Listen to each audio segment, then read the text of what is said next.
the question. I don't know. Never tested it. Never tested it. What Not kind of much. testing it? There's something in his voice loud as it is makes both of us stop asking questions. They pick up his walk along the way. The shape-shifting pig joins the after a standard shaping adventure. He's terrified of Goku, which is honestly pretty reasonable. The gang collects 6 Dragon Balls. Emperor Pilaf's minions trap them in a steel chamber, planning to steal the Dragon Balls and wish for world domination. Standard villain stuff, right? Goku rips at his insane for a moment. Then he just pushes. The entire wall section crumbles. Not breaks, crumbles. Like it was made of sand instead of reinforced steel. They escape easily. Pilaf, watching from his surveillance system, nearly has a heart attack. What is that boy? Pilaf gets to Shenron first, starts making his wish. Make me ruler of... Oolong, thinking fast, shouts over him, I wish for the world's most comfortable pair of panties. Shenron's eyes glow. Your wish is granted. And poof. Dragon disappears. Dragon Balls scatter. Pilaf is left screaming in impotent rage. Bulma is furious. You wasted the wish on panties? Hey, he was about to take over the world. I saved everyone. Goku watches this exchange with no expression whatsoever. The dragon is gone, he observes. We can try again next year. Inside his head, maybe next time I can wish to be normal. Alright, I'm gonna blow through this stuff because y'all don't need me recapping every single Dragon Ball arc beat for beat. The important things, the Red Ribbon Army is a global military organization hunting the Dragon Balls. Commander Red wants to wish for height. I'm not kidding. The dude wants to be taller. Dragon Ball villains are wild sometimes. They target Goku after learning about his involvement in the Pilaf situation. Commander Red sends their best, mercenary Tao Pai Pai, the world's greatest assassin. Tao finds Goku in the wilderness, confident, professional, ready to collect his bounty. He fires his signature Dodon Ray, a concentrated beam of ki that's killed hundreds of targets. Goku catches it with one hand, like swatting a fly. Tao's eyes go wide. He tries a physical assault, putting everything into a punch aimed at Goku's stomach. Crack. Tao's hand breaks against Goku's abdominal muscles. The world's greatest assassin staggers back, clutching his shattered fist, staring at this blank-faced teenager who just tanked his best attacks without even trying. Leave, Goku says. Same monotone. Same empty expression. Don't return. Tao flees. He actually runs away. The man who's never failed a contract in his life turns tail and runs from a kid in the mountains. And here's what gets me. Goku doesn't even seem satisfied, doesn't seem proud. He's just done with the interaction, already walking away. Goku walks through Red Ribbon headquarters. I want you to picture this, okay? This massive military compound, hundreds of soldiers, tanks, aircraft, the works, state-of-the-art security, elite special forces, and Goku just walks through it. Takes him maybe 15 minutes to dismantle the entire army. He doesn't even use ki blasts, just physical dominance. Punches through walls, catches missiles, bullets bounce off him like rain. Commander Red tries to shoot him point blank. The bullet plinks off his forehead like someone flicked a pebble at him. What are you? Red screams. Goku doesn't answer, just keeps walking. But here's the important bit. Dr. Gero is watching. From a hidden laboratory beneath the compound, the mad scientist who will eventually create the androids is recording everything. Analyzing Goku's movements, his cellular density, his impossible durability. Incredible. His power seems contained, as if he's holding back an ocean. He downloads all his research data, escapes through an underground tunnel before Goku can find him. That'll be important later. Trust me. After the Red Ribbon thing, Goku climbs Korin Tower seeking answers about control. He's heard rumors about the wise cat who lives at the top, and he's desperate for any guidance on managing his power. These are all puppies, but they eat, grow, and play differently. That's why Royal Canin develops over 60 formulas unique needs of different breeds, from puppy to adult. Feed your dog's unique needs with Royal Canin Precise Nutrition.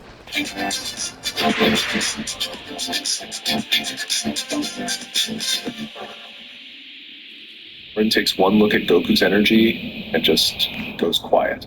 You're like a star compressed into a human body, the old cat says finally. But it's been compressed for so long, it's forgotten how to shine. This hits different when you remember that Goku's suppression has been going on for over a decade at this point. Korin teaches him to release power in small, controlled bursts, venting excess energy safely rather than letting it build up. It's helpful, genuinely helpful, and Goku actually gets better at managing his condition. But Korin also delivers a warning that will echo through the rest of the story. Boy, you're killing your own potential. One day you'll need this power, and it won't answer. Goku doesn't respond, just files it away and keeps training. He doesn't realize yet that Korin is absolutely right. Emperor Pilaf, still bitter about the whole panties thing, releases King Piccolo from his prison. The Demon King, ancient and terrible, immediately senses the strongest fighter on Earth. He finds Goku, and attacks. It barely qualifies as a fight, to be honest. King Piccolo, power level 260, absolutely terrifying by Earth standards, throws everything he has at Goku. Energy blasts, physical strikes, his most devastating techniques, none of it does anything. Goku catches Piccolo's beam with one hand, looks the Demon King dead in the eyes with that blank, empty expression. You're not strong, you're just old. Then he defeats Piccolo with a finger flick to the forehead. I'm not kidding, a finger flick. Enough force to cause the ancient demon to explode. But before death, Piccolo spits out an egg, his final act, creating a reincarnation. Piccolo Jr. will become very important later. The egg disappears into the wilderness. Goku doesn't pursue it. The threat is neutralized. That's enough for him. Kami, the guardian of Earth, senses the battle and comes down immediately. He's concerned. Very concerned. Child. He says, you could accidentally destroy this planet. Goku just looks at him, waiting. But more troubling, you're destroying yourself. That gets a reaction. Just a flicker, but it's there. Kami explains what he's sensing, the suppression, the atrophy, the slow death of Goku's potential. He offers a solution. I can seal your power permanently, make you normal, safe. And Goku actually considers it. For a long moment, he stands there weighing the offer. A chance to be free of this burden, a chance to never worry about hurting anyone again. But then he thinks about Grandpa Gohan, about all the people who might need protection someday, about what it would mean to give up his only advantage in a dangerous universe. Then I can't protect anyone, he says finally. Kami nods solemnly. Then I will teach you to carry this burden with wisdom. But know this, you cannot suppress forever. Goku trains on the lookout for 3 years. Mr. Papo teaches him stillness and emotional regulation. Kami teaches him to sense ki, to meditate, to achieve perfect control over his suppression. He learns about his alien heritage through Kami's visions. First time hearing the word Saiyan, first time understanding that he's not human, was never human, came from a warrior race on a planet that no longer exists. It should be earth-shattering news. Life-changing. Goku processes it with the same blank expression he processes everything. Saiyan, he repeats. That explains the tale. Kami watches him with growing concern. The boy is mastering control, yes, but at what cost? His emotions are completely locked away. His potential is dying. He's becoming a perfect weapon with no one behind the trigger. He's built a cage around a nuclear reactor, Kami confides to Papo, and the reactor is dying from lack of use. But there's nothing more he can do. Goku has chosen his path. All Kami can hope is that someday, something will help this broken boy remember how to feel. Goku enters the 23rd World Martial Arts Tournament at age 19, wanting to test his control in a combat environment. His fighting style is elegant, precise, and deeply unsettling to watch. He uses maybe 0.1% of his actual power, relying entirely on technique to defeat opponents without ever revealing what he's truly capable of. He wins every match without breaking a sweat, without showing emotion, without even seeming particularly interested in the fights themselves. Krillin is there, Yamcha, Tien, all the fighters who would normally be Goku's friends and rivals. They're terrified of him, not because he's mean or threatening, because there's just nothing there. No joy in competition, no excitement about fighting, just cold, mechanical efficiency. That guy gives me the creeps, Krillin mutters to Yamcha. Yeah, Yamcha agrees. It's like fighting a robot. The finals. Piccolo Jr., the reincarnation of King Piccolo, now a young warrior consumed with the desire for revenge, faces Goku. This should be dramatic, tense. The culmination of years of hatred and training. Goku dodges everything effortlessly, blocks without trying. When Piccolo finally lands what he thinks is a devastating blow, Goku doesn't even acknowledge it. What are you? Piccolo demands, breathing hard, sweat dripping down his face. I don't know, Goku replies, same monotone, same empty eyes. Then he defeats Piccolo with a gentle tap that wrings him out of the arena. Not a punch, not a kick, a tap. Just enough force to push Piccolo over the boundary line. Piccolo lies on the ground outside the ring, staring up at the sky, completely shattered. He becomes obsessed with surpassing Goku after this. Like, obsessed. It becomes his entire personality for years. The need to defeat this emotionless monster who made him feel like nothing. And now we get to the complicated part. So back when Goku was a kid, he apparently made some kind of promise to Chi-Chi about marriage. It involved misunderstandings and Goku not knowing what marriage actually meant. Standard Dragon Ball stuff. Now, Chi-Chi is 20 years old. She's been training to be worthy of him, and she's ready to collect on that promise. She approaches Goku after his victory. Peter Pan here. You know, I thought growing up would be the worst. Bills, responsibility, pants. But then I found a way to hack adulthood. It's called AAA. Grown-up perks, zero grown-up stress. Woo! Insurance and roadside assistance? Hey, yep. It's cool. I've got AAA. And don't forget, epic discounts on dining and travel. With AAA, it pays to be a member. A little more whipped cream, please? Yeah.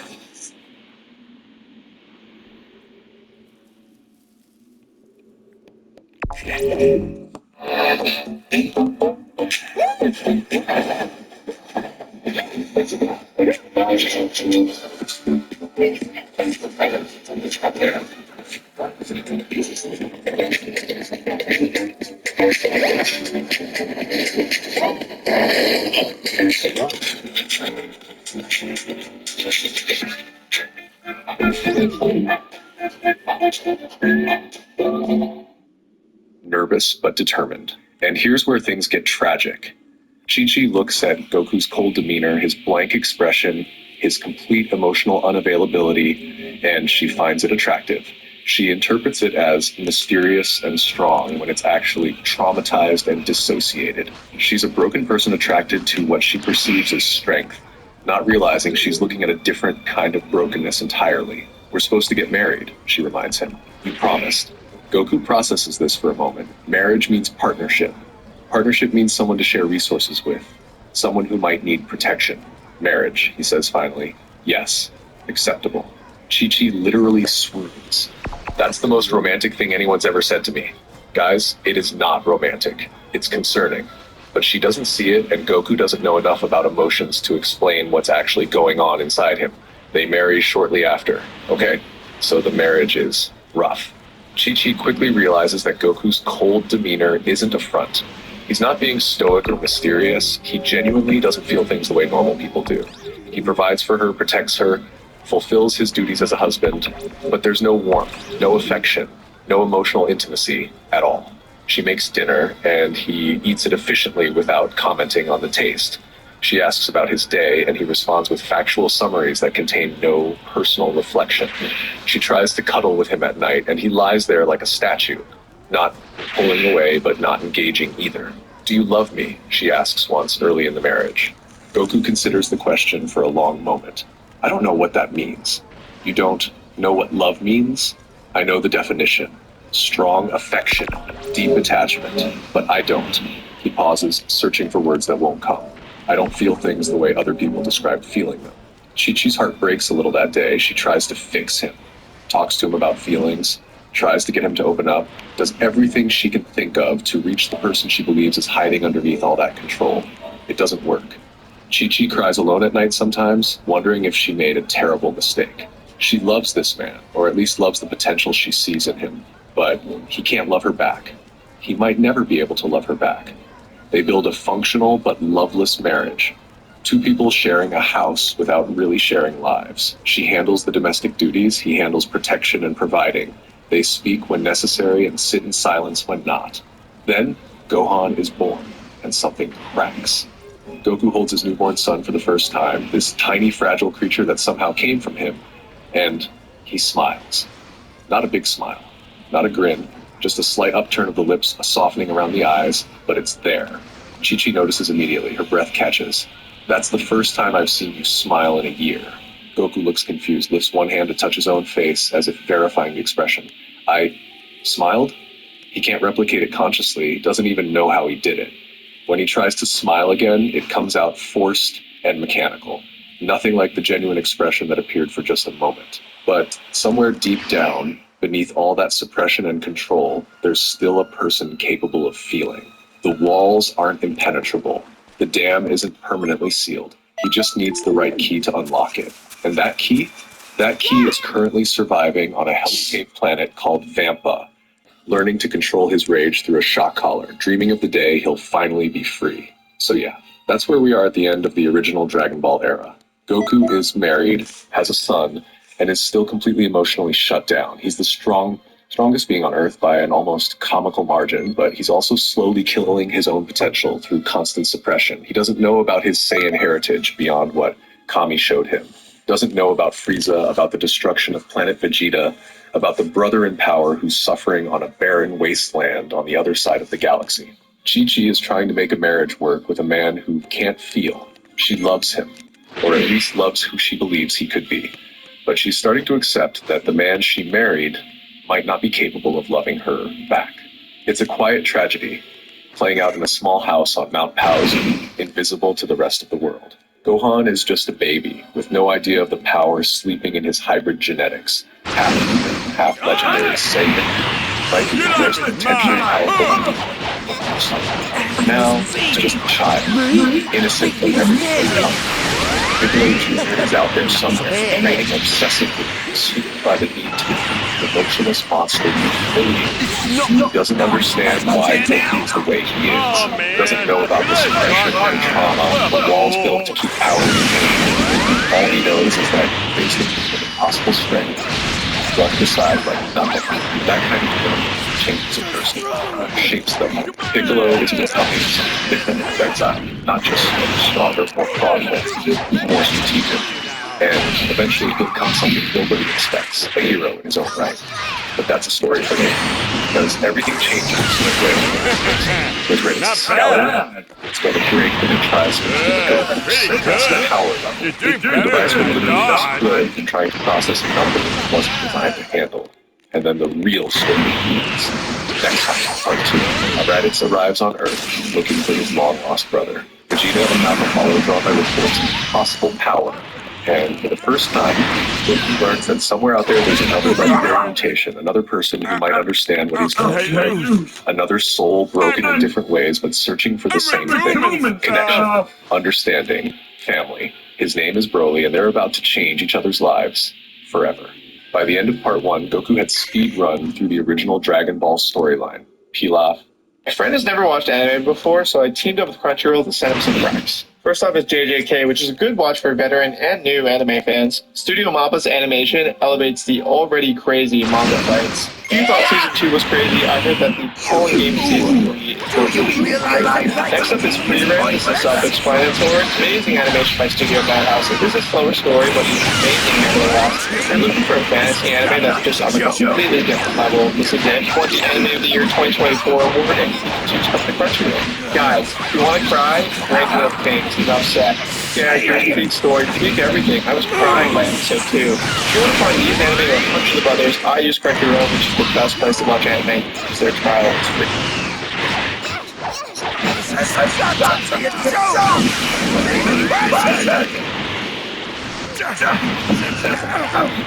So, this week, Domino's large 2-topping pizzas are just $6.99 each. All I do is pick them up myself. Kids, I really got to get to That's your thing. Without breaking sweat. Married Chi-Chi has a baby son named Gohan. He's completely emotionally unavailable to her. It's a caged star, slowly dying inside out, and he doesn't even realize how big he is. But everything is about to change, because Raditz is coming to her, and the transmission he sends, it's going to match years that they never expected. It's going to set off a chain of events that leads to the one thing Goku never thought he'd find. Someone who actually understands. Let's get into it. It's been 4 years since Goku married Chi-Chi. 4 years of the same routine. Suppress, maintain, protect, feel nothing. Little Gohan is 4 years old now. A bright-eyed kid who doesn't understand why his father never smiles. Chi-Chi has mostly stopped trying to reach her husband emotionally. She focuses on Gohan instead, pouring all the love she can give to Goku into their son. It's a quiet morning when Goku senses something entering Earth's atmosphere. Not a threat, exactly. Just something different. An energy signature unlike anything he's felt on this planet. An energy signature that feels somehow familiar. Raditz's pod crashes on the field outside of the long-haired Saiyan warrior weakens his stretched muscles to cramp his journey. Activates a scout and escape from his long-lost brother. The device starts cataloging power levels. Farmers in the distance, bottling, city players. 4 to 6. Standard nothing. Then it locks on something else. Reading subject, watching the numbers climb. 5, 50, 500, 5,000. Scouter starts making a high-pitched whining sound. The numbers keep climbing. 50,000, 75,000, 99,000. Scouter explodes. Reddit stumbles back, shoves at the device, and betting against cheap, staring at the smoking units of technology that's supposed to be able to power levels up to 99,000. That's impossible. Pulls out a backup gear. Every elite warrior carries spares and tries again. Same result. When it locks on fingers and power signatures, the numbers spiral out of control. The device self-destructs. Reddit stands there, greater than the landing site. Blood dripping down his face with the scouter shrapnel, trying to process what he just witnessed. His baby brother, the middle-class warrior since Conqueror of the King Planet, has a power level that breaks Scouters. But here's the thing Reddit realizes, the detail that terrifies him most. Press, like it was being held back by something. Like what was detected wasn't the full extent of the power. This power is suppressed, Reddit's whispers. But to what level if the scouter registered it? Back up. But first, he needs to find his way. Reddit tracks the energy signature to a small island in the middle of the ocean. Kamiya's, Master Roshi's place. Goku is there with Gohan, visiting old friends. Krillin and Roshi are present, chatting about nothing in particular. It's a peaceful scene, domestic and calm. Then Raditz descends to the sky. He's imposing. Tall, muscular, long hair flowing behind him, Saiyan armor gleaming in the sunlight. His tail is wrapped around his waist like a belt. A detail that makes Goku's eyes narrow almost imperceptible. Kakarot, Raditz announcing I am Raditz, your brother. I've come to bring you home. And then there is silence. Krillin and Roshi exchange. And then there's glances. Goku just stares at the newcomer with that blank expression. That for 2 decades of not a question, not a surprise, just acknowledgement. Yes, you've sent this battle that you put them on. But clearly you failed. You forgot the mission. No matter. Come with me now. Together we can serve Lord Frieza as Saiyan commands. Our planets grow stronger, explore our mixed world. Raditz putting on a good show about confidence and bravado, but inside he's terrified. Every second he's supposed to win. You can feel that impossible power pressing against his senses like standing next to a star. He considers the offer for approximately 2 seconds. No more fooling around now, my friend. No, I won't conquer planets. I won't serve as Frieza. I live here. This is my home. Raditz's eye twitches. You don't understand. This isn't a request, Kakarot. Same model, same ethnic expression, but rather than using the galactic warrior. Researchers better together. Introducing USB business essentials. A powerful combination of checking and card payment processor. No monthly payments. Quick access to money return. Together, we can make managing your business easier. That's the power of us. Even the other Thomas's English. Tom, Why not waste a few more moments with you? Even with all perfect Raditz clenches his fists. He planned for this possibility, the possibility that his brother had gone native, for his heritage needed motivation. His eyes land on Bule, hiding behind Goku's leg, staring up at the ceiling. Then I'll take your son as hostage. Raditz smiles before him. He grabs Gohan with one hand, looking for a childlike cheek, and blasts him in the sky. Come find me at my landing site if you want to see your brat alive, he shouts over his shoulder. You have 3 hours. Betting on parental instinct, riding whatever strange passively has infected him. Nobody can ignore threats very high, right? Raditz is about half a mile from the one instant, the sky is empty. The next instant, it's just there, floating in the air with one hand extended toward Gohan. Raditz's blood runs cold. Ow, I didn't even see. Goku responded. Something takes Gohan out of Raditz's grip. It's so fast that Raditz's eyes can't track it. One moment his neck is in his hand, the next moment the child is tucked safely against Goku's chest. Weaver, same monotone. But there's something underneath it, a pressure, a weight. Dies, and Raditz, whoever the warrior is, of course, Angular doesn't. planet. It's the smartest decision of his life. He doesn't fight, he doesn't argue.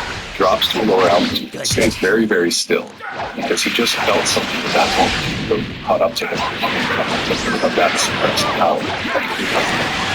But that figure was enough to make Raditz understand with perfect clarity that he was hopelessly laughing at his power. I'll leave my land beside the Raditz man instead. As Vegeta is coming, the one of you stares at him for a long moment. Then, without another man comes up, reappearing at Kame House before Raditz floats into the sky. Then he activates his Gauger's HDL, emergency transmitter. On the other side of the galaxy, Vegeta looks up. I'll be warned. Reditz's voice is coming through the scout and hand with reference. What is it, Raditz? My brother. Yes. But Vegeta, his power level, my scout is it's over 99,999. Over 99,999. Nappa, sitting across from Vegeta, nearly chokes on his food. Over 99,999? That's impossible. That's stronger than the Ginyu Force. Vegeta doesn't respond immediately. His eyes have gone distant, calculating. And you're certain of this reading? He asks slowly. The scouter exploded twice, and it seemed like he was suppressing it. Like that wasn't even his full power. Vegeta, what do you do? I can't fight it. Caught up to me and life tried to try. Took the sun out of my hands before I could explain it. Vegeta was quiet for a moment. Then, there in one minute. Not fight him. Not provoke him. Just wait. Understood. Nappa stares at Vegeta. Are we really going at that one planet to one Saiyan? For a Saiyan with power over 99,999? Yes, Nappa. Go. Vegeta's lips curl into something that might be fun. I need to see this for myself, but neither of them knows that their conversation is intercepted. The Force listening posts are always active, always monitoring the Saiyan. Standard protocol. Nappa doesn't trust the Saiyan soldiers. Never has. And when a report comes in about a power level in sleeping body, that report goes directly to the himself. His flagship, the tyrant is reclining on his hoverpod, sipping wine with a crystal glass. For all the work the energy gravity stopping the cold. When his tail is twitching, a subtle tell that those who know him have learned to fear. A Saiyan with power over 99,999. On a planet called Earth, his adjutant, the alien named Eric, waits silently as they process information. Pull up the historical record. Everything related to Saiyan exiles. The data appears on the display. Exile reports from Planet Vegeta, ordered by King Vegeta himself. 2 infants, born the same day, both with power levels of 10,000 and 30, a number that should be impossible to compute. Both ordered exile to the infants, far from the Saiyan home. Frieza remembers that day. Remembers King Vegeta coming to him with assurances that all potential threats had been dealt with. Remembers his eyes. Fear that Frieza had attributed to his own magnificence, but now recognizes that someone else is hiding. The monkey is hiding something, protecting his own race from his wrath by sacrificing to the Lord. And now one of those enemies, both of them, has grown into something that breaks cowards. Lied to me. So whispers his grin tightening on his wine glass. And Mr. Kratz. That Monkey King lied to me about the legendary mutations. Told me they were eliminated. Glass, shadows, blind spills across floors as pristine white fingers that fire. Doesn't seem to notice. Pull up the exile coordinates, he orders. Where was each infant sent? One to Earth, Lord Frieza, the other to planet Vampa. Vampa, a barren wasteland. No resources, no civilization, nothing but hostile terrain, predatory fauna, a death sentence for any normal infant. But these weren't normal infants. Cross-reference current reports from both locations. Is there any indication that the Vampa exile survived? Unknown, Lord Frieza. There have been no expeditions to Vampa in the records. It's listed as a non-priority system. Frieza smiles. It's not a pleasant expression. I think it's time we change that, don't you? Send a survey team to Vampa, quietly. I want to know if anything interesting is living on that rock. And the Earth exile, Lord Frieza? Let the Saiyans gather. Prince Vegeta is apparently on his way there now. Let them have their little reunion, their pathetic warrior posturing. When the time is right, I'll collect them all at once. He waves a hand dismissively. 2 legendary mutations in 1 generation. My. King Vegeta must have been absolutely terrified. His smile. I would have been too, if I were a monkey. The wheels of fate are turning, and Frieza has just become aware of a threat he thought was eliminated decades ago. He's going to enjoy this. 2 pods streak through Earth's atmosphere, landing in a wasteland far from civilization. Vegeta and Nappa emerge, stretching muscles cramped from the journey. Raditz is already there, waiting nervously at a safe distance. Prince Vegeta, he greets, bowing. Thank you for coming. Where is he? Vegeta asks, ignoring the pleasantries. Where is this brother of yours with the impossible power level? I've been monitoring his energy signature. He's at a small house in the mountains. I didn't approach. You told me not to engage. Smart, for once. Vegeta activates his scouter, calibrated to its maximum setting. He points it toward the direction Raditz indicated. Numbers scroll across the display. 1,1200. Vegeta's eyebrow raises. 1,200? That's it? He's suppressing, Raditz insists. I told you, the reading seemed compressed. He's hiding his true power. Hiding a power level of over 99,999 behind a reading of 1,200, Nappa snorts. That's quite the compression. But Vegeta is intrigued rather than dismissive. If Raditz is telling the truth, and the broken scouters suggest he is, then this Earth Saiyan has somehow learned to mask his ki to an extraordinary degree. The question is, why? Take me to him, Vegeta commands. They find Goku in a clearing near his home, apparently waiting for them. Chi-Chi has taken Gohan inside. Goku doesn't want his family anywhere near this conversation. 3 Saiyans land in front of him. Raditz hangs back, still terrified.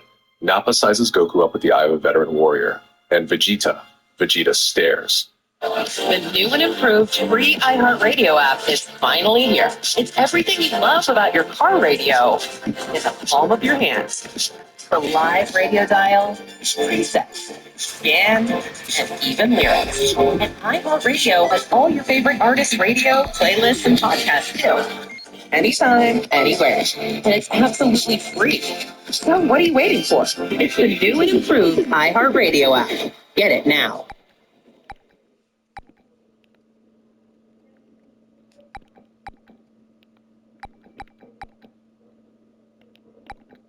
Last time he breaks curfew.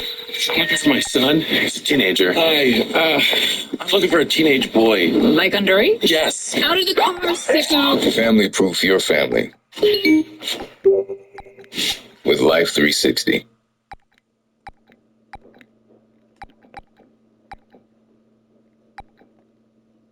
Even with his power suppressed, there's something about this Earth-raised Saiyan that feels dangerous. A pressure in the air that has nothing to do with measurable ki. So, Vegeta says, you're the low-class warrior who broke my soldier's scouter. Yes, you're suppressing your power. I can tell. The scouter reads 1,200, but that's obviously not your true strength. Yes. To what level? The scanner can only read to 99,999. If Raditz's report is accurate, you exceeded that while still suppressing. I don't know my full power level. I've never released it completely. Vegeta blinks. Never? In your entire life? It would be dangerous. Dangerous to who? Goku doesn't answer immediately. He's looking at Vegeta with that blank expression, but there's something calculating underneath. Assessing. To everyone, he says finally. Including me. Vegeta laughs. It's not a kind sound. You're a Saiyan warrior with power beyond anything I've ever encountered, and you've spent your life hiding it? What a waste. He shakes his head in disgust. No wonder you were sent to this pathetic planet. You're not a conqueror. You're a coward. Goku doesn't react to the insult, but he does tilt his head slightly, curious for the first time in the conversation. You said something earlier about my soldier's scouter. That implies you command Raditz. I'm Prince Vegeta, heir to the Saiyan throne. All Saiyans answer to me. There's a throne? I thought our planet was destroyed. Vegeta's expression flickers. It was. By Frieza. The same Frieza I've served my entire life, planning for the day I can destroy him in return. And Raditz mentioned exile. He said I was sent to Earth as an infant. But that's not the whole story, is it? Now Vegeta is the one who goes quiet. Tell me, Goku says, still monotone. But there's pressure behind the words now. Why was I really sent here? Vegeta considers lying, considers deflecting, but something about Goku's gaze makes him think that would be a mistake. You were exiled, he admits, by my father, King Vegeta. Why? Because of what you are, what you both are. Goku's eyes narrow almost imperceptibly. Both? You weren't the only infant born that day with a power level of 10,000. There was another, a boy named Broly, son of a warrior named Paragus. And for the first time in years, maybe decades, Goku feels something stir inside him. Not much, just a flicker, but it's there. 2, he says slowly. 2 of us? My father was terrified of the legendary Super Saiyan legend, a warrior of limitless power appearing once every 1,000 years. When two infants were born on the same day with power levels that should be impossible, he panicked, exiled you both to different planets, far from Frieza's notice. Where is he? This Broly? Dead, probably. Exiled to planet Vampa, a barren wasteland with no food, no water, no civilization. Even if he survived infancy, he couldn't have lasted long. Goku is quiet. Something is happening inside him, something he hasn't felt in so long he barely recognizes it. Brother. Not Raditz, who shares his blood but nothing else. Not a fellow warrior or a rival or an enemy. Another legendary mutation. Another person born with the same impossible power. Another soul who might understand what it means to carry this curse, this gift, this thing that makes them both more and less than everyone around them. For decades, Goku has believed he was alone, the only one of his kind, the only person in the universe who had to lock themselves away just to survive. And now, you don't know for certain, Goku says, that he's dead. It's been over 20 years. Vampa is a death sentence. But you don't know for certain, Vegeta shrugs. Does it matter? You have power beyond anything I've witnessed, Kakarot. Why do you care about some exile who's probably been dead for decades? Why does he care? Goku isn't sure. He's not supposed to feel things. That was the whole point of the suppression, the emotional lockdown, the walls he built after Grandpa Gohan's death. Feeling leads to power spikes lead to destruction leads to death. But there's someone else like me. Someone who might understand, someone who might know how to control this without suppressing it. Someone who might show me how to live instead of just survive. Fight me, Vegeta says suddenly, interrupting Goku's thoughts. Show me this power that terrified my father. They relocate to a barren wasteland, far from cities or civilization. Nappa and Raditz hang back at a safe distance. Vegeta takes a fighting stance. Whenever you're ready, Kakarot. I should warn you, Goku says. I haven't fought at any significant power level in years. My suppression, it's hard to release. Then try. I want to see what a legendary Super Saiyan can really do. Goku closes his eyes. For years, he's been building walls, constructing dams, locking away the monster inside him behind barriers of meditation and discipline and the constant, exhausting effort of keeping everything contained. Now, for the first time since Grandpa Gohan died, he tries to let it out. The mechanisms have rusted, the pathways have degraded. It's like trying to remember how to run after being paralyzed for years. The body has forgotten how. Goku pushes. Sweat breaks out on his forehead, his muscles tremble. He's fighting against decades of conditioning, trying to unlock a door that's been welded shut from the inside. And then, finally, something gives. A flicker of green-tinted aura surrounds him. Not stable, flickering, inconsistent, but there. The signature of the legendary mutation, visible for the first time since he was an infant. Vegeta's eyes go wide. The pressure in the air increases, dramatically. Even this partial release, this fraction of Goku's suppressed power, is enough to make the ground tremble and the sky darken. That's, Nappa starts, then stops. His scouter is going haywire, numbers spinning out of control. Incredible, Vegeta breathes. Even suppressed for this long, even barely able to release, this pressure is immense. They clash. Vegeta is a prince, an elite warrior. He's been trained since birth, fought across 100 worlds, honed his skills to a razor's edge. His base power level is 18,000. Extraordinary by any standard. Let's work together. Everything happens. The first exchange is Vegeta's fist connects with Goku's jaw. Martial artist do. Instead, Goku's head moves slightly from the impact, and Vegeta's knuckles aid by being punched to the wall. You're not even trying to dodge, Vegeta swears. You're just taking the hit. I'm not used to this level of against. Suppression makes everything feel lost and trying to run through power. But stop suppressing. Goku sighs. The green in the forest becomes brighter, and suddenly his movements become sharper, more fluid. He catches Vegeta's next punch and redirects it, sending the prince spinning. Vegeta recovers in midair, grinning despite himself. Better, that's more like it. They clash again, and again, and again. Vegeta is fast. Vegeta is skilled. Every technique he throws is polished, precise, the product of decades of training under the most ruthless conditions imaginable.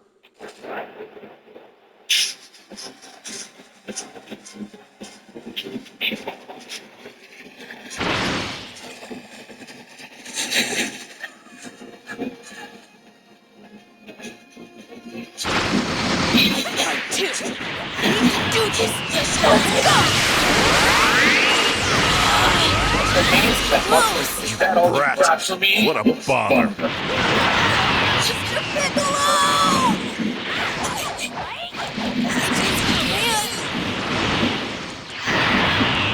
Saiyans aren't the only ones who are training the art of battle. What? Me?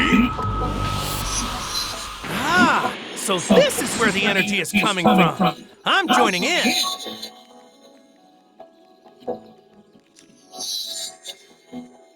Are you saying that you want to fight against me? Power looks good on you, Broly. I mean it. Can't wait to see what all you can do. This opponent is Xenoverse. Pretty good. That was one heck of a move. But Goku is something else entirely. Even with his power barely fighting against years of suppression, even struggling to remember how to fight rather than just defend, Goku is overwhelming. When he lands hits, mountains shake. When Vegeta blocks, his arms go numb. The difference in raw power is staggering, undeniable, almost comical, and yet Vegeta makes him work for it. Because Vegeta is a genius of combat. He reads Goku's inexperienced attack patterns, exploits the hesitation that comes from fear of his own strength, finds angles that even superior power can't easily counter. 15 minutes into the fight, both warriors are breathing hard. You're holding back, Vegeta accuses between gasps. You're still holding back. I have to. Why? Because if I don't, Goku's aura flickers, and for just a moment, Vegeta sees something else underneath. Something vast and terrifying and green. I don't know if I can stop. Vegeta stares at him, then he laughs. You're afraid of winning? Of being too strong? He shakes his head. You really are pathetic, Kakarot. Maybe. The fight continues. At the end, Vegeta lies in the dirt, bloodied and beaten, but not destroyed. Goku stands over him, breathing hard, green aura still flickering unstably around him. How? Vegeta gasps. How is a low-class warrior this strong, and you're not even at full power? I don't know, Goku admits. I've never released it fully. I'm afraid to. Afraid? Vegeta laughs, bloody and bitter.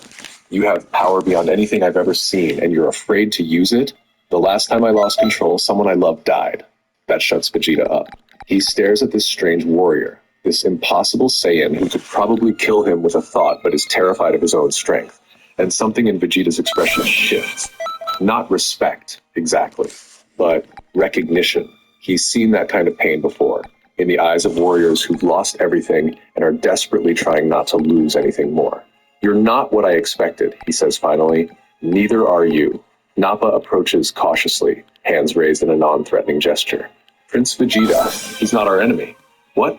Look at him. He didn't kill Reddits. He didn't kill us. He's suppressing himself constantly, exhausting himself, crippling his own potential, all to avoid hurting people. Nappa is old by Saiyan standards. He's seen a lot, fought alongside warriors of every temperament, watched talented fighters destroy themselves through arrogance or rage or fear. And he can see what Goku is, underneath the blank expression and the impossible power.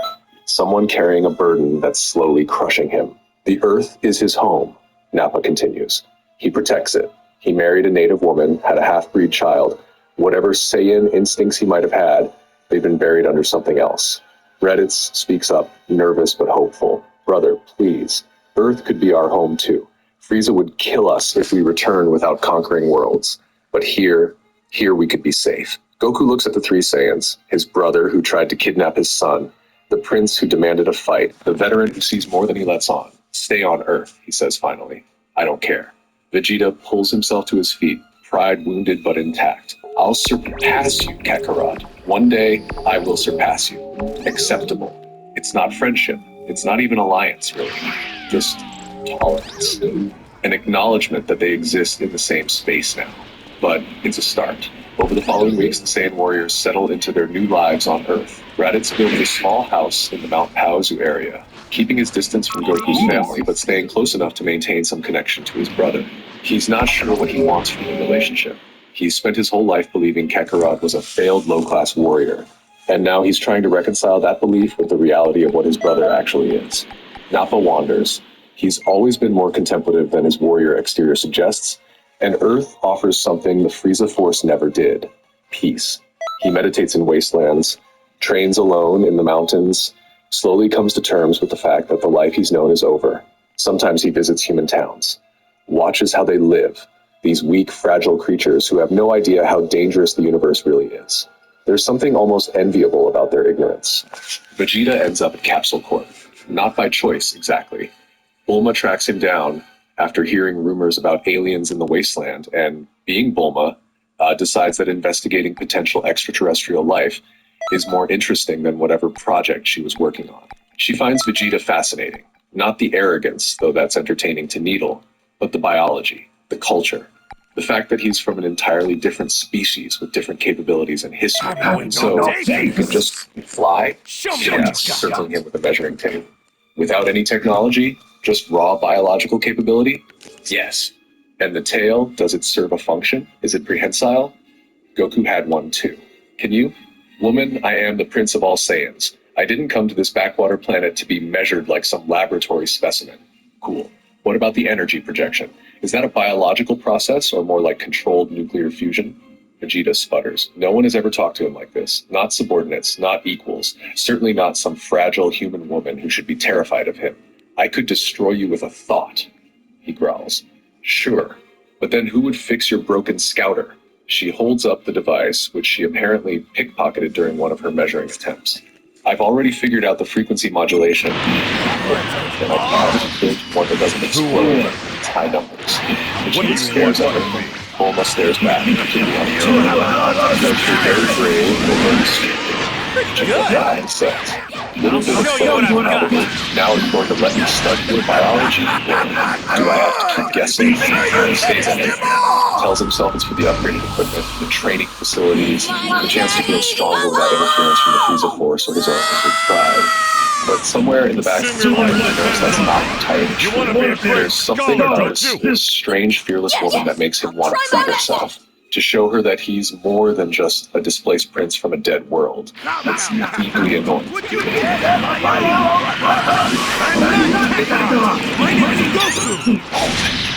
Shoot! He's not gonna be there! It looks like I didn't train enough! Being invisible is like my whole And all three Earth Saiyans begin training, pushing themselves to catch up to the most impossible level. None of them believe they can actually match him, but the attempt itself becomes a purpose. A reason to exist beyond serving Frieza. A reason to become something more than what they were. One evening, Goku sits alone on a cliff near his home, watching the sunset. Chi-Chi finds him there. You've been different since those other Saiyans arrived, she says, settling beside him. Not a lot, but different. Have I? You asked me about dinner yesterday. Actually asked, not just ate what I put in front of you. Goku considers this. I didn't notice. I did. Chi-Chi hesitates. What did they tell you? The other Saiyans? Goku is quiet for a long moment. The sunset paints the sky in oranges and purples, beautiful and transient. They told me there was another one, he says finally. Another infant born the same day as me, with the same power. We were both exiled because the king feared what we might become. Where is he? A planet called Vampa. Probably dead. Goku pauses. Probably. Chi-Chi watches her husband's profile. Even now, after all these years, his face is hard to read, but she's learned to catch the subtle shifts, the tiny tells that suggest something happening underneath the surface. And right now, there's something. A tension in his jaw, a distance in his eyes. You're thinking about finding him, she realizes. I don't know what I'm thinking. Goku turns to look at her. Actually look at her, which is rare. I've spent my whole life controlling this power, suppressing it. Building walls so strong I can barely feel anything anymore. And it's killing me, Chi-Chi. Slowly. I can feel it. Then stop suppressing. I can't. If I release it, if I lose control, people die. You could die. Gohan could die. So what, you just suffer forever? Lock yourself away until there's nothing left? Goku doesn't answer. Because that was the plan, wasn't it? Contain the monster until the monster gives up. Trade potential for safety, power for peace, feeling for emptiness. But now there's this. The knowledge that somewhere out there, another person carries the same burden. Another legendary mutation who might understand, who might have answers. If he's alive, Goku says slowly, he might know things about what we are, about how to control it without losing everything. Then find him. Vampa is a wasteland. He's been there for over 20 years. The chances, find him, Chi-Chi repeats. Because I'd rather have a husband who's searching for answers than one who's slowly disappearing in front of me. It's the most honest they've been with each other in years. And somewhere deep inside Goku, beneath all the walls and the suppression and the carefully maintained emptiness, something stirs. Hope. Just a flicker.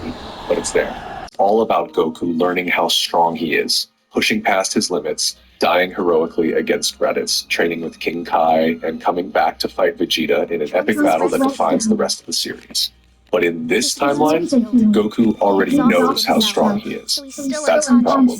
He's been living with this knowledge for years, and it's been slowly destroying him from the inside out. The drama isn't, can Goku get strong enough to beat the bad guys? The drama is, can Goku learn to use his strength without losing himself in the process?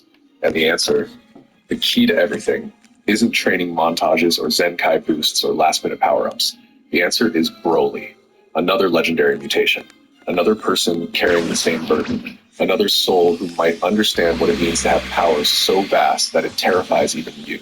The three named ones, Raditz, Nappa, and Vegeta, have become unexpected residents of their home. Not friends of Goku, exactly, but not enemies either. They're training, adapting, trying to figure out who they are without the Frieza force to find their existence. Vegeta's living in capsule form and slowly driving Goku crazy. More addition driving him crazy. The seeds of one of anime's greatest relationships are being planted into them realizes that Nappa's found something like peace in his burdens, meditating and training and slowly coming to a life without war. And Raditz awkwardly trying to build some kind of relationship with Zen, showing up at Goku's house at random times and not knowing what to say when he gets home. It's messy, it's complicated, it's very human, despite involving a bunch of aliens. But the bigger news is revelation. Broly now knows there's another legendary mutation out there. Someone who might understand someone who might have survived decades on the death moon, carrying the same power, fighting the same fight. You can't stop thinking about it. You can't stop wondering. Clock is ticking. It's unbelievable. And somewhere on a barren wasteland on the far side of the galaxy, light of naked eyes looks up at the sky and thinks, for the first time in 2 decades, something other than escape. Something like hope. Next time, Frieza makes his move. King Kai delivers a warrior. Sea fighters race to Vampa, desperate to reach gold before the tide of being played out. And Goku finally meets the brother who never really had. A man raised in hell, who speaks in fragments and never knows pain.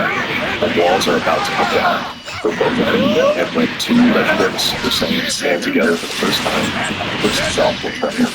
Now Frieza is mobilizing the race to Vampa is about to begin. Let's get into it. Now, 3 months after the Earth battle, Frieza's palace ship drifts through space inside the Tyrant Review's intelligence reports with growing anticipation. Its scouts returned from Vampa 2 weeks ago. Their report confirmed what Frieza suspected. The second legendary mutation survived.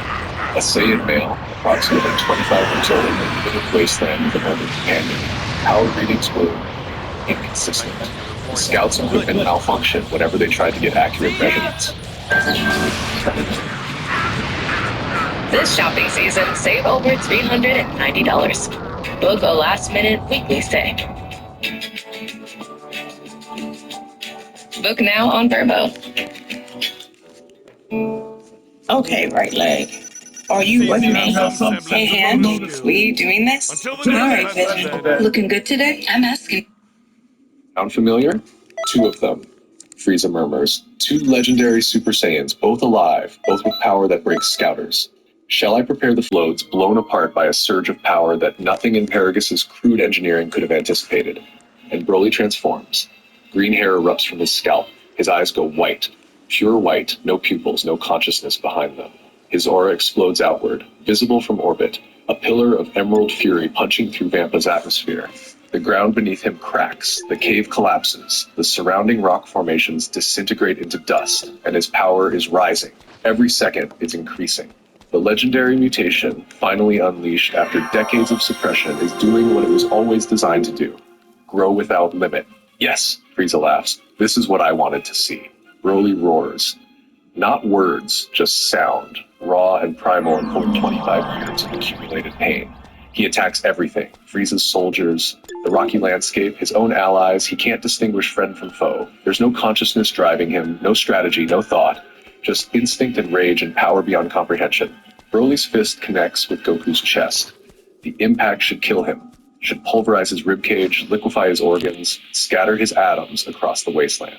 Instead, it cracks his suppression further. Each hit from Broly damages the walls Goku has spent 25 years building. Each impact forces more of his sealed power to the surface, breaking down barriers that were never meant to withstand this kind of assault. Need to suppress, need to control, another hit, more cracks. But he's suffering. He's lost in there, just like I was afraid of being lost. Another hit. The dam is failing it. Goku makes a choice. For the first time since Grandpa Gohan died, he stops suppressing. He releases. Legendary Super Saiyan, green hair erupts. His eyes go white, then flicker, struggling, fighting for consciousness against the overwhelming tide of power. And that's the difference. That's the crucial difference. 25 years of control training, of emotional regulation, of learning to hold himself back. It doesn't vanish when the power emerges.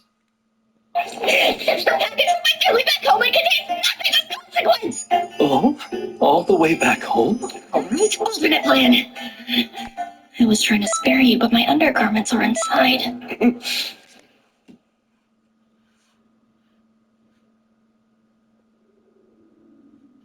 Comes the anchor, the lifeline that keeps Goku's mind from drowning in legendary rage. His eyes stabilize, white to black, conscious, aware, still transformed, still radiating power that makes the planet tremble, but aware. And his atrophied potential comes flooding back all at once. Decades of suppressed growth released in an instant. Power that should have been developing this whole time, suddenly surging to the surface. Vegeta watches from a safe distance, barely able to process what he's seen. He was holding back that much. Prince breathes. This whole time, two legendary Super Saiyans fighting on a dying planet. The environmental destruction is beyond anything the witnesses have ever seen. Mountains don't crumble, they evaporate, reduced to plasma by the shockwaves of their flashes. The planet's crust splits open, magma erupting from wounds miles deep. The atmosphere itself begins to burn. Broly attacks without thought, without strategy, without anything resembling technique. Pure instinct and overwhelming force. Goku defends, redirects, tries to minimize the damage while simultaneously surviving an assault that would annihilate almost any other being in the universe. We need to leave. Vegeta shouts over the chaos. This planet has maybe 30 minutes before it tears itself apart. I'm not leaving him, Goku shouts back. He's berserk. He doesn't even know you're trying to help. I know. Goku takes another hit. That others. He's not trying to win this fight. He's trying to reach growth. Trying to find the person buried under all that weight. Mid-fight, something shifted. A memory surfaces. Grandpa Gohan feels decades ago. Control. The control must be suppression. Balance. Not locking away the power, not letting it run wild. Finding the middle ground. The place where strength, consciousness, and presence. Goku stops fighting during his attacks. He stops defending. He just stands there, taking the hits, letting the blows land. Not because he's given up, but because he's trying something else. He's trying to project power. Brother, he says, voice steady despite the punishment my body is taking. I know you're in there. Broly's fist connects with his jaw. Goku doesn't count. I know what it feels like. The power, the fear, the loneliness. Another hit. Still no counter. You're not alone anymore. Broly's eyes flicker, white to something else. A hint of color, a suggestion of consciousness, brother. The word comes out broken, fragmented, barely recognizable, but it's a word, not a roar, not a scream. Broly's assault slows, stops, stares at Goku with eyes that are fighting for awareness, struggling against the berserker tide. Brother, we're the same, both of us, legendary mutations, exiled the same day, and I spent my whole life being afraid of this power, just like you. Broly alone, long time. I know. But not anymore. Something shifts in Broly's aura. A wild, erotic energy. Stabilized. Just slightly, just enough. He's not fully conscious, not fully, but he's there. Present, listening. Then Frieza attacks. How touching. The tyrant's being firing a barrage of death. Then a family reunion. Let me show you how little that means. His attacks are precise, powerful, designed to exceed vulnerability. Both legendary Saiyans turn to face him, and something passes just true recognition. A shared acknowledgement of who the planet is.